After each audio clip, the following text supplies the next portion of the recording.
Hello students, in previous video you have done the basic concept of MS Excel and the basic of formula and function in Excel. In this video you will learn more about formula and function in Excel. A function always begin with is equal to sign, then we write function name, after that we write argument means cells की range जिसके लिए हम function use कर रहे हैं. Argument can be two types, constant and cell और range. Constants are fix value और fix numbers. Cell और रेंज मीन्स द आर्गूमेंट और the reference we provide can be changed means whatever number we will write in the cell, particular cell will be calculated.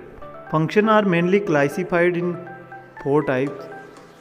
First one is text functions, then date and time function, mathematical function, logical function and statistical function. So function mainly 5 तरह के होते हैं जिनका use हम अपने according करते हैं. जब हमें जिसका जहाँ यूज़ होता है हम वहाँ पे फंक्शन का यूज़ करते हैं. और पहला फंक्शन है text function. Text function help us to manage text data.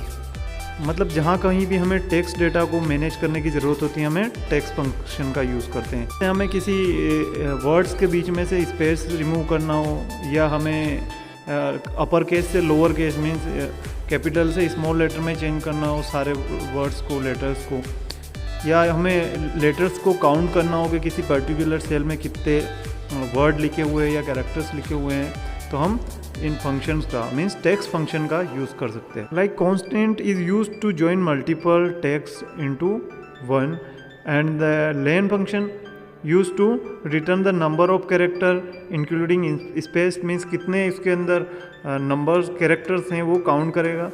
Then lower its return text into the lower case means lower function का यूज़ होता है किसी भी कैपिटल लेटर्स को लोअर मीन्स स्मॉल लेटर्स में चेंज करने के लिए. देन अपर फंक्शन का यूज़ होता है लोअर केसेस को, लोअर जो होते हैं स्मॉल जो लेटर्स होते हैं उनको कैपिटल में चेंज करना हो सभी को, तो हम किसका यूज़ करेंगे, अपर का.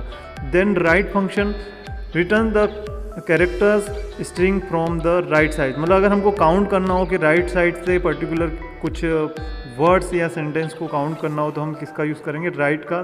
देन मिड फंक्शन का यूज़ मिडिल में से मतलब बीच में से पर्टिकुलर बीच एरिया में से अगर हमको कोई कैरेक्टर्स या नंबर्स ऑफ कैरेक्टर्स को काउंट करना हो तो हम किसका यूज़ करेंगे, मिड फंक्शन का. Okay, so next function is mathematical function. In earlier video we already learn the use of mathematical function. So whenever we need to calculate any number we use mathematical function like for subtraction, multiplication, addition, division and for many purpose. First one is sum. Sum function is used to add any value. Product function is used to multiply and mod is used for the division purpose. SQRT return the square root of the number means whenever we need to find any square root of any number we use SQRT function. Next is statistical type functions means whenever we need to analyze our data means जब अपना data बन जाए उसको analyse करने के लिए हम किसका यूज़ करते हैं, स्टैटिकल टाइप फंक्शन का, जैसे कि average, maximum number, minimum number.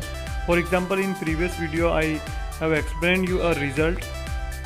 After creating result, your teacher is analyzing that who got maximum number and who got minimum number or finding the average result. So your teacher can use that statistical types of function, average and maximum and minimum. Our next type of function is logical function. इसमें हम example से start करेंगे. Suppose आपके teacher आपके लिए result बना रहे हैं क्लास में, उनको देखना है कि कौन कौन फेल हुआ है किसी पर्टिकुलर सब्जेक्ट में और कौन पास हुआ है. तो वहाँ पे वो एक्सेल शीट के अंदर एक लॉजिकल फंक्शन इंसर्ट कर सकते हैं इफ़ का यूज़ करके. मींस इफ़ की कंडीशन में जैसे कि अगर कोई नंबर 33 तक है तो वो फेल है और 33 से ज़्यादा मीन्स 34, 35 या 100 तक कोई भी नंबर है तो वो स्टूडेंट पर्टिकुलर पास हो गया है. तो वहाँ पर इस तरह के लॉजिकल फंक्शन इंसर्ट कर सकते हैं जिसमें हमको वैल्यू प्रोवाइड करनी होगी. Date and time function is use to insert current date and time in particular cell. I know children it is not easy for you to understand from home without practical. We are trying our best to explain you and we will revise when school will reopen. If it is possible for you, please do the practical at home. So now you are aware about different type of functions in Excel. Now we are going to understand the data manipulation in Excel. Manipulation मतलब होता है data का जोड़ तोड़ करना, जिसको हिंदी में बोलते हैं हम इधर उधर अरेंज करना। जैसे आपने सॉर्टिंग फिल्टरिंग ऑप्शन सुना ही है कि किस तरह से डेटा को हम सॉर्ट कर सकते हैं, फिल्टर कर सकते हैं। Means after creating our data sheet we have to manipulate it, means sometime we need that particular data. So what we do, we use the sorting and filtering function. In next video I will show you the filtering and sorting through practical.